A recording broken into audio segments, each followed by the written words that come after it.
বিপদে বললে কেমন করে নিজেকে আল্লাহর কাছে সঁপে দিতে হয় আসুন সাইয়েদনা ইব্রাহিম আলাইহিস সালামের জীবনী থেকে জানি।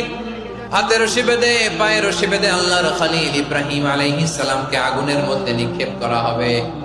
আহা, এটার বলে অগ্নি পরীক্ষা। উনি অগ্নি পরীক্ষার সম্মুখীন হয়েছিলেন। এজন্য কঠিন পরীক্ষাকে আমরা অগ্নি পরীক্ষার সাথে তুলনা করি, ঠিক কিনা?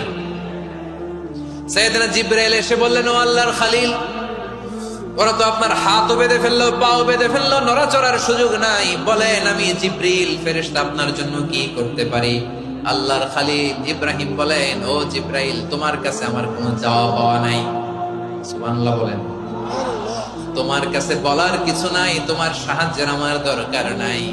সাইয়েদনা ইব্রাহিম আলাইহিস সালামকে হাতে পায়ে রশি বেঁধে হাত পা বাঁধা অবস্থায় জ্বলন্ত অগ্নিকুণ্ডে যখন নমরুদের দলবল নিক্ষেপ করবে, আল্লাহর খলিল কিভাবে নিজেকে আল্লাহর কাছে সঁপে দিয়েছেন পটুয়াখালীর ভাইরা খেয়াল করে শুনুন। হাত পা বেঁধে আল্লাহর খলিলকে যখন নিক্ষেপ করা হবে, তিনি মুখ ফুটে বলে ফেললেন, হাসবুনাল্লাহু ওয়া নি'মাল ওয়াকিল।